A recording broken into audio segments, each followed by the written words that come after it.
আমি বর্তমান পুরুষোত্তম শ্রী শ্রী ঠাকুর অনুকূল চন্দ্রের পরম শ্রদ্ধা মাতা, যার সম্বন্ধে দেশ বরেণ্য নেতা গান্ধীজি বললেন, I have never seen such master woman. আবার বলছি আমি, I have never seen a masterly woman if such wonderful personality in my life. বলছেন এই মাকে দেখে যে আমার সারা জীবনে আমি এমন একজন মাকে দেখিনি যার মধ্যে কমলে ও কঠোরে এক মাতৃ রূপ ছিল, যা কিনা আমাদের এই মহা পুরুষোত্তমকে গর্ভে ধারণ করে এই কলিযুগকে উদ্বর্ধিত বিবর্ধিত করে তুলেছেন। তাই তাকে উদ্দেশ্য করে আমার সঙ্গীত সমবেতভাবে।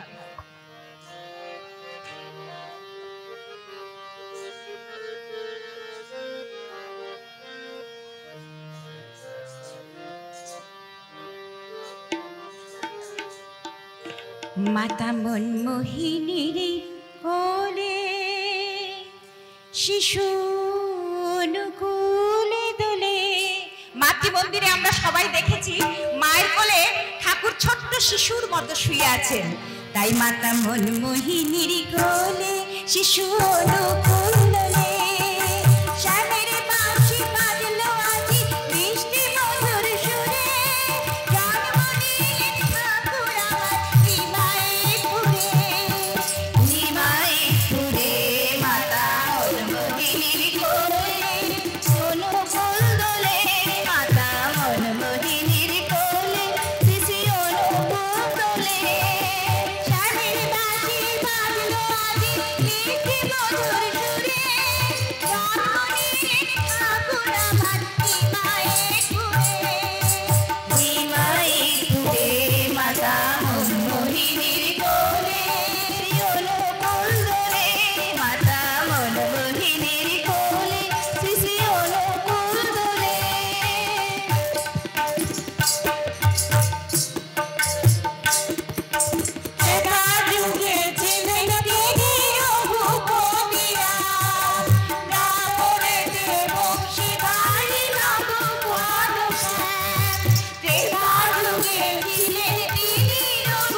মিষ্টি মধুর সুরে জন্ম নিলেন ঠাকুর আমার হিমায়তপুরে, হিমায়তপুরে মাতা মনমোহিনীর কোলে।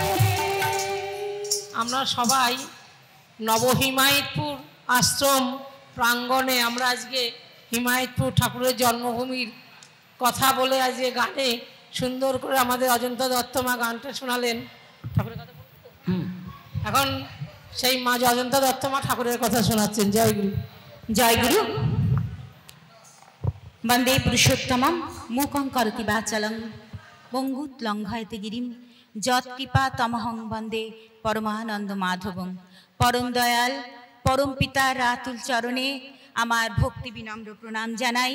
প্রণাম জানাই আমার শুভ্র শ্বেত বসনধারী সকল ঋত্বিক দেবতার চরণে এবং আমার সকল গুরুজন এবং শ্রদ্ধেয় যে সকল মাস্টারমশাই এবং আমার বয়োজ্যেষ্ঠ সকল গুরুজন দাদা ও মায়েদের সকলকে যথাযোগ্য স্থানে আমার প্রণাম শ্রদ্ধা এবং রাসিক্ত ভালোবাসা জানিয়ে আজকের এই অনুষ্ঠানে আমরা সমবেত হয়েছি মাতৃ সম্মেলনের প্রায় শেষ পর্যায়ে। আমরা কোথায় এসেছি না, এইমাত্র মা বললেন যে আমরা উৎসব প্রাঙ্গণে এসেছি। তো সেই উৎসব বলতে ঠাকুরের বলা কি আছে? ঠাকুর বলছেন উৎসব মানে আমি বুঝি শ্রেয় সৃজনী সংহতি, অর্থাৎ যেখানে শ্রেষ্ঠকে সৃজন করা হয়, শ্রেয় সৃজনী সংহতি সমাবেশ। আর বলছেন এখান থেকে এমন একটা ভিগোরিয়াস আলোচনা বা উদ্বোধন হয় মানুষের, যার থেকে নাকি সে প্রেরণা পায়। কিসের প্রেরণা পায় না, জীবনে চলার প্রেরণা পায়, জীবন বৃদ্ধির প্রেরণা পায়। তো সেই উৎসব প্রাঙ্গণে আমরা বিভিন্ন স্থান থেকে আজকে উপস্থিত হয়েছি। তিনি আমাদের দয়া করে তার চরণ তলে, তার পাদপীঠ তলে সমবেত করেছেন। তো যিনি সমবেত করেছেন তাকে আমরা পরম পিতার রাতুল চরণে তার জন্য সুস্থ সুদীর্ঘ ইষ্ট নন্দিত জীবনের প্রার্থনা জানাই, যিনি এবং যাদের এক মানে কি বলবো সংহত প্রচেষ্টায় এই এতগুলো মানুষ আমরা বিভিন্ন জায়গা থেকে এই জায়গায় সমবেত হয়েছি। সর্বপ্রথম আমরা তাদের জন্য সুস্থ সুদীর্ঘ ইষ্ট নন্দিত জীবনের প্রার্থনা জানাই। ঠাকুর বলছেন, আমরা বলি ঠাকুর তোমার কাজ, ঠাকুর যখন ঠাকুরকে প্রশ্ন করলেন ঠাকুর আপনার কাজ যা যা বলছেন আমরা তো কিছুই করে উঠতে পারলাম না, তো তখন ঠাকুর বলছেন আমার তোদের ও চিন্তা করা লাগবে না, আমার কাজ করার লোক, আমার কাম করার লোক ভুই ফুরে উঠবে না নে, ভুই ফুরে উঠবে না নে, ভুই ফুরে উঠবে না নে, অর্থাৎ মাটি ফুরে উঠবে পাগলাইয়া ভাষায় বলছেন। তো আমরা প্রত্যক্ষ করছি এই নবহিমায়তপুর বা বিভিন্ন হরিপুর বিভিন্ন স্থানে আরো আরো অনেক শক্তিশালী ক্ষমতা সম্পন্ন আমরা দেখেছি ঠাকুর পরিবার আরো আছেন তারাও, কিন্তু এই প্রচেষ্টা এই যে নবহিমায়তপুর বা একে কেন্দ্র করে যে গড়ে উঠছে এটা কিন্তু সত্যি আমরা পরম পিতার বিশেষ আশীষ প্রাপ্ত না হলে কিন্তু এটা সম্ভব হয় না। তো আমরা সেই মাকে শ্রদ্ধা জানাই, যেই মা এমন সন্তানের জন্ম দেন, যেই সন্তানরা ঠাকুরের কাজ, ঠাকুর যেমন বলছেন না ভুই ফুরে আমার কাম হবে না, সেই কাজ করার যোগ্যতা অর্জন করে জন্মগ্রহণ করছেন। একটু আগে আমার মায়েরা আলোচনায় কি বললেন, পিতাই যোগায় ধী প্রকৃতি, মায়ে যোগায় ধাত, বিশ্বদৃশ্য মিলন হলে জন্মেই উপকার। অর্থাৎ জন্মটা কিন্তু আদত কথা, বলছেন কুসংসর্গে জন্ম হলে জীবনটাকে করেই বৃথা। বলছেন আমাদের জন্মটাই আসল কথা, বলছে না আমরা বলি না জন্ম যথাযথ কর্ম ভালো, ঠাকুর বললেন না জন্মটাই আদত কথা। বলছেন কুসদৃশ্যে জন্ম হলে জীবনটাকেই করে বৃথা। তো কম এই সুসদৃশ জীবন আমরা কেমন করে পেতে পারি তার ফর্মুলা তিনি দিলেন। কি ফর্মুলা দিলেন? বলছেন পিতায় যোগায় ধী প্রকৃতি, মায়ে যোগায় ধাত, বিশ্বদৃশ মিলন হলে জন্মে কি উপকার। তাহলে পিতায় কি করে ধী প্রকৃতি যোগাবে, মায়ে কি করে ধাত যোগাবে?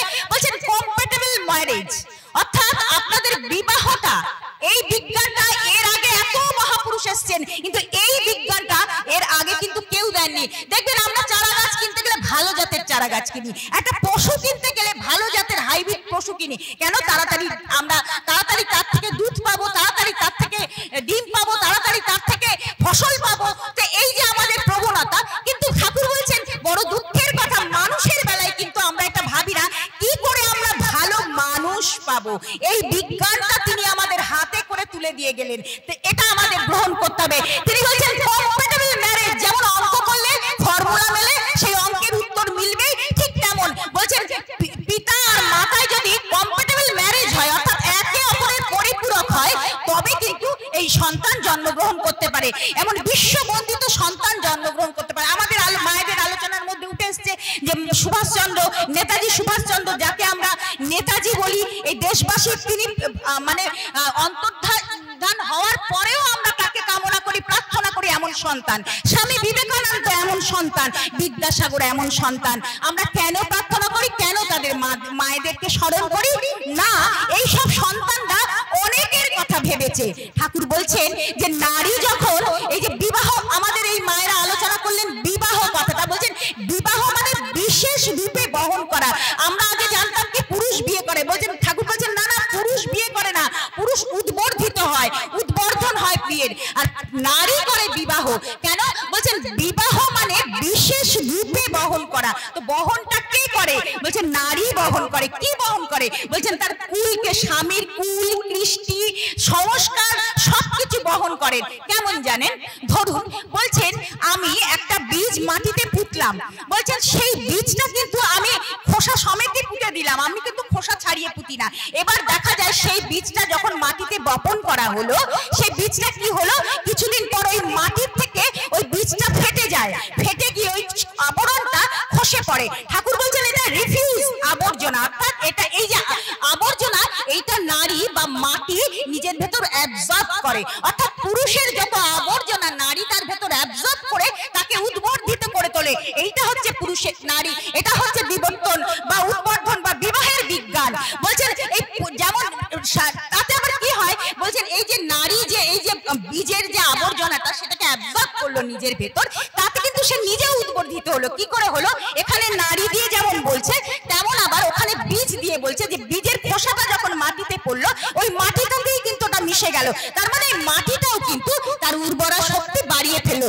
তাহলে আমরা বলছি ওই যে বলছি না যে নিষ্ঠা, স্বামীর প্রতি নিষ্ঠা, ইষ্টের প্রতি, বলছেন পুরুষের নিষ্ঠা থাকবে তার আদর্শের প্রতি, আর স্বামী নারীর নিষ্ঠা থাকবে তার স্বামীর প্রতি। তা স্বামীকে একজন স্ত্রী যত উদ্বর্ধিত করে তুলতে পারবে তাহলে কিন্তু সেও তত উদ্বর্ধিত হয়ে উঠবে। তাহলে এই হচ্ছে তার বিজ্ঞান, এইটা হচ্ছে ঠাকুর বিজ্ঞান দিয়ে আমাদের বুঝিয়ে দিলেন। এইবার আসি ধী প্রকৃতির কথায়। ধীটা কি? বলছেন আমরা জানি বিজ্ঞানগত, আমাদের বিজ্ঞানময় পুরুষ তো, তাই আমি ছোট ছোট কথা তার মনের মতন করে আমি বলার চেষ্টা করছি। গঙ্গা জলে গঙ্গা পূজা। তিনি বলছেন ধী প্রকৃতি অর্থাৎ পিতা আমায় ধী প্রকৃতি দেবে। ধী প্রকৃতিটা কি? বলছেন আমাদের দেহ 6টা কোষের সম্মিলনে গঠিত হয়। তো সেই 6টা কোষ 3টে বাবা 3টে মা দেয়। তাহলে 3টে বাবার যে কোষটা আমি পেলাম সেটার থেকে আমি কি পাবো না, অস্থি, মজ্জা, স্নায়ু, মানে মেন পার্ট গুলো কিন্তু আমি বাবার কাছ থেকে জন্ম মুহূর্তে পেয়ে যাচ্ছি। কখন পাচ্ছি? বলছে কম্প্যাটেবল ম্যারেজে। আর কি বলছেন? মায়ের থেকে আমরা কি পাই? ঘাত।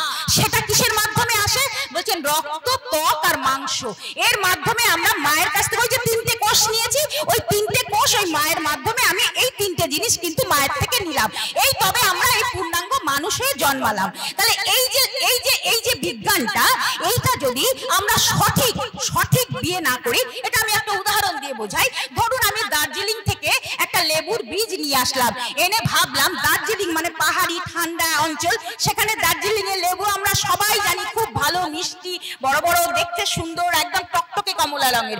সেই লেবুর বীজ এনে যদি আমি ভাবি এই নবহিমায়তপুরের এই কাকরে মাটিতে আমি বসাবো, আমি কি সেই দার্জিলিং এর লেবুর মতো ফল পাবো? কখনো পাবো না। আমার সেই ফলটা টক হবে কেন? এই মাটির ডিফারেন্স, অর্থাৎ এই ম্যারেজটা কম্প্যাটেবল হয়নি, অর্থাৎ একের সাথে অপরের মানে ঠিক ম্যাচিংটা হয়নি। ঠিক মানুষের ক্ষেত্রেও তাই, মানে এই প্রত্যেকটা বলছেন নারী বরে বরণ করে সেই বিয়েতে সমাজ বাড়ে। তাহলে নারী কাকে বরণ করবে? বলছে বর কাকে বলে জানো? যাকে বরণ করা যায়। বর মানে বরণীয় যিনি। তাহলে আমরা কাকে বরণ করি, কাকে সম্মান করি? যিনি আমার থেকে সব দিক থেকে শ্রেষ্ঠ, তাকেই আমি সম্মান করব, শ্রদ্ধা করব বা বরণ করব। যেমন আগেকার দিনে আমরা সবাই জানি যে কি ছিল, ওই বড়মাল্য, যে আমরা দেখেছি স্বয়ংবর সভা হতো, নারী থাকতো এবং বিভিন্ন দেশে রাজা রাজরা বীর পুরুষরা সেই সভায় সম্মিলিত হতো, আর তার থেকে শ্রেষ্ঠ যে পুরুষ তাকে নারী বরণ করত। তো এই যে প্রথাটা, এটা কিন্তু ঠাকুরও সমর্থন করছেন। তাই তিনি বলছেন নারী বরে বরণ করে সেই বিয়েতে থেকে সমাজ বাড়ে।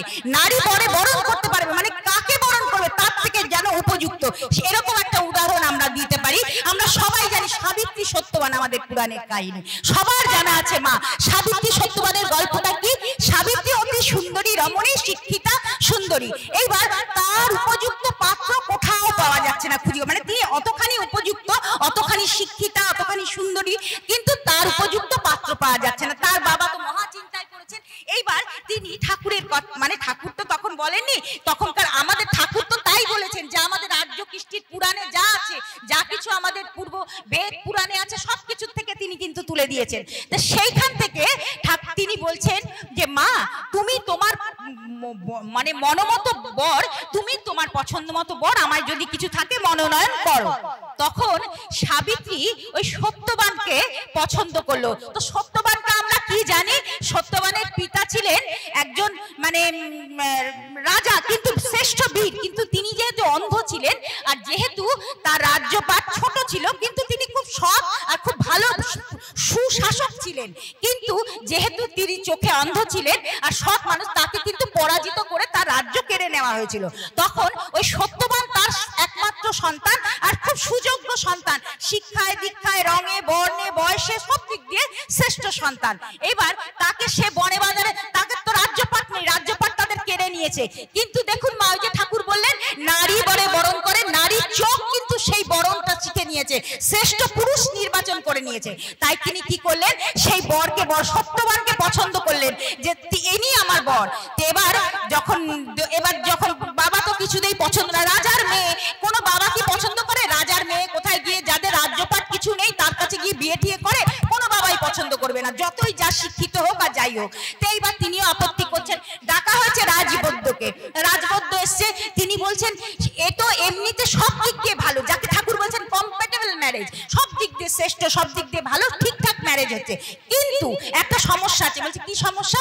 বলছে এই যে মানে সত্যবানের কথা বলছেন, এই জাতকের 1 বছর পর মৃত্যু হবে, তার অপঘাতে মৃত্যু বা অকাল মৃত্যু যোগ আছে। তখন কি করা হবে? যে অকাল মৃত্যু যোগ শুনেছে, তাহলে তো বাবা মা আরো বেঁকে বসেছে, কিন্তু সাবিত্রী বলছে আমি ওকে পছন্দ করেছি, ওকে ছাড়া বিয়ে করব না। তো যথারীতি সেই তাদের কিন্তু বিবাহ তখন বাধ্য হয়ে বাবা মা দিয়েছে। তো দেখুন এর ফল কি হয়েছে, তার ফলে কি হয়,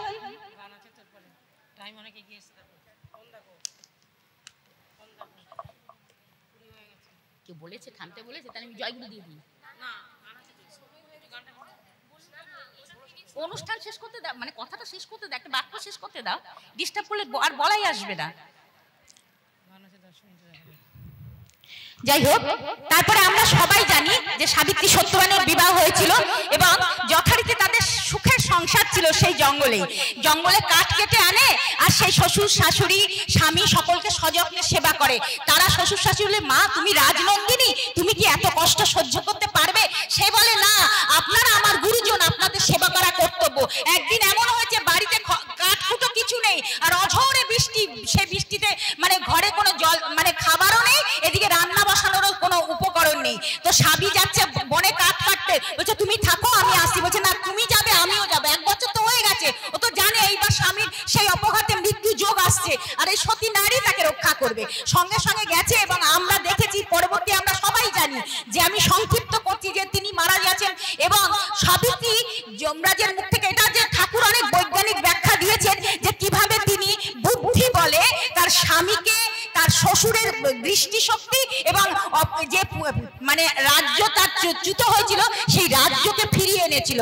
তো নারী পারে না এমন কোনো কাজ নেই, এই নারী কিন্তু পারে। আবার এক নারীর গল্প বলি, এই আধুনিক যুগে, এই যে এই ইন্টারনেটের যুগে, এক নারী সে কিন্তু ইন্টারনেটে একদম কয়েকজন যে প্রথম সারির মা আছেন তাদের মধ্যে একজন।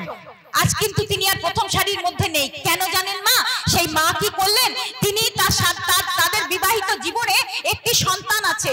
এইবার স্বামী স্ত্রীর মধ্যে ওই যে বলছে না যে একটু আগে আমাদের আলোচনায় উঠে এসেছিল যে মেয়ে নারীরা চাকরি করে, জনম জাতি তারাই মারে। তো জনম জাতি মারার, দেখুন জনম আর জাতি একসাথে কিভাবে সে কুপকাত করলো। সেই মা কি করলো, ওই স্বামীর সাথে ডিভোর্সের মামলা করলো। এইবার ডিভোর্স যখন হবে, স্বামী বলছেন ঠিক আছে ডিভোর্স দিয়ে দিচ্ছি, সন্তানটাকে আমায় দাও। তুমি তো সারাদিন ব্যস্ত, ওই সন্তান মানুষ করার তোমার সময় নেই, সন্তানকে আমায় দাও। সে মা সন্তানও ছাড়বে না, তার মাতৃত্বের অহংকার, গর্ব, ঈর্ষা, এই যে করলেন।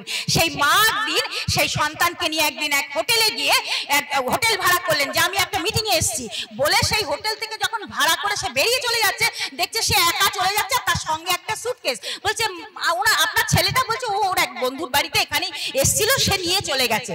কিন্তু আমরা পরবর্তীতে জানি, সন্দেহ হওয়াতে পরবর্তীতে ওনাকে খোঁজ করে জানা গেছে যে সম্পূর্ণ মিথ্যা কথা। নিজের সন্তানকে তিনি হত্যা করে, বলতে আমাদের গা শিউরে উঠে ওই বাক্স বন্দি করে তার ইগো স্যাটিসফাইড করেছে। তো এও একজন রমণী, কিন্তু ওই আজকের যুগের রমণী। তাহলে এই রমণী মাগো আমাদের কাম্য নয়।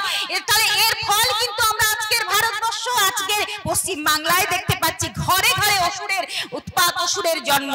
তা এই জন্ম কিন্তু আমরা চাই না, এই উৎপাত আমরা চাই না। বলছে নারী শক্তি, তোমরা জেগে ওঠো, তোমাদের সভ্যতা। বলছে তোমাদের স্বাধীনতা পুরুষকে ঠেলে বেরিয়ে যাওয়ার মধ্যে না, তোমাদের স্বাধীনতা স্ববৈশিষ্ট্য উদ্ভিন্ন হওয়ার মধ্যে দিয়ে। তাই স্ববৈশিষ্ট্য কি?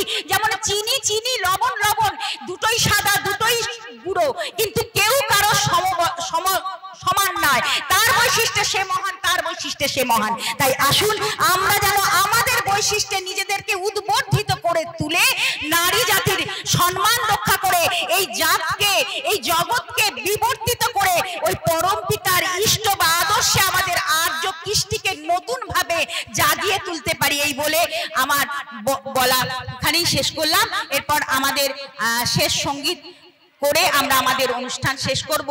এবং কিছু মায়েদের আমরা বলেছিলাম সঙ্গীত আরো, তো যেহেতু আমাদের অনুষ্ঠান অনেক দূর অগ্রসর হয়েছে, তো আমরা এই সঙ্গীতাঞ্জলিটা, মায়েদের সঙ্গীতাঞ্জলিটা আমাদের এই অনুষ্ঠানের পরে আবার শুরু করব। সবাই মিলে আমরা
শ্রেষ্ঠ ছেলে জন্ম লয়ে গরুকে তোমার,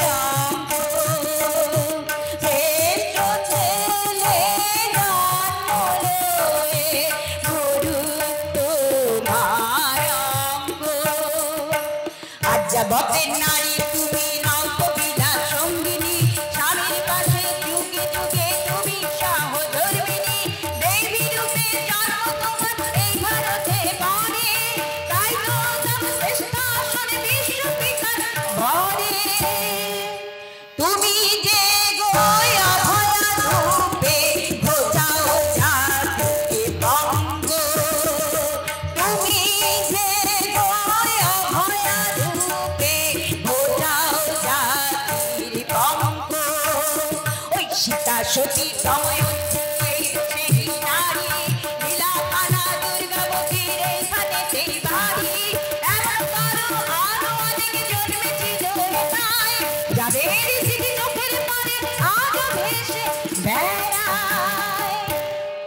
এদের হতে ঘুচেছিল দুঃখ জ্বালায়, এদের হতে ঘুচেছিল দুঃখ জ্বালায়। তাই বিশ্বের কাছে গল্প সমৃদ্ধি জীবন দান, তোমরাই তো করেছিলে জাতীয় স্বামীর প্রাণ। বিশ্বের কাছে গল্প সমৃদ্ধি জীবন দান, তোমরাই তা করেছিলে বাঁচিয়ে স্বামীর প্রাণ।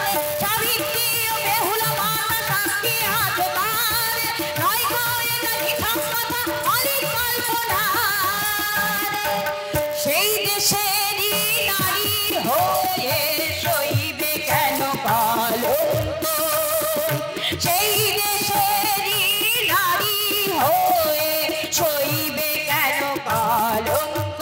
তাহলে কি করবো আমরা?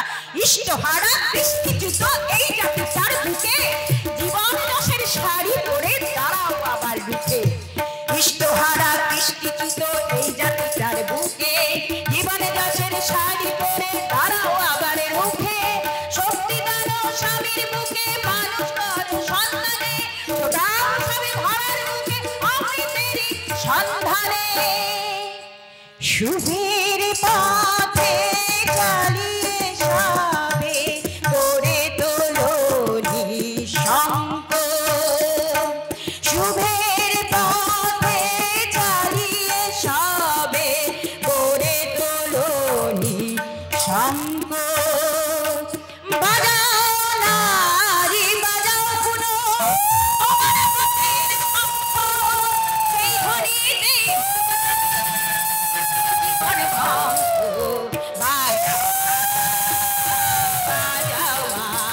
বাজাও নারী বাজাও পুনো তোমার হাতের শঙ্খ, বাজাও নারী বাজাও পুনো তোমার হাতের শঙ্খ, বাজাও নারী বাজাও পুনো তোমার হাতের শঙ্খ। সেই ধ্বনিতেই উঠুক জেগে জাতের বিজয় ঢঙ্ক। বাজাও মা বাজাও মা বাজাও মা বাজাও মা বাজাও মা বাজাও মা। জয় গুরু। জয় আমাদের গুরু। মাতৃ সম্মেলন এখানেই সমাপ্ত হলো। এরপরে সঙ্গীতাঞ্জলি যারা যারা করবেন সবাই আসবেন। আমাদের মাতৃ সম্মেলন এখানেই সমাপ্তি করছি। ধ্বনি দিচ্ছি। বন্দে পুরুষোত্তমম বন্দে পুরুষোত্তমম বন্দে বন্দে পুরুষোত্তমম পুরুষোত্তমম বন্দে পরম পুরুষোত্তমম। প্রেমময় শ্রী শ্রী ঠাকুর অনুকূলচন্দ্র জি কি, জয় সৎসঙ্গ কি, জয় নবহিমায়তপুর ধাম কি, নবহিমায়তপুর ধাম কি। বন্দে পুরুষোত্তমম বন্দে বন্দে পুরুষোত্তমম। মাতা মনমোহিনী দেবী কি জয়, মাতা মনমোহিনী দেবী কি জয়। মাতৃ সম্মেলন কি জয়, মাতৃ সম্মেলন কি জয়। বন্দে পুরুষোত্তমম বন্দে পুরুষোত্তমম বন্দে পুরুষোত্তমম। আমাদের মাতৃ সম্মেলন এখানেই শেষ হলো। মায়ের একটু শঙ্করধ্বনি উলুধ্বনি করো, শঙ্করটা বাজাও।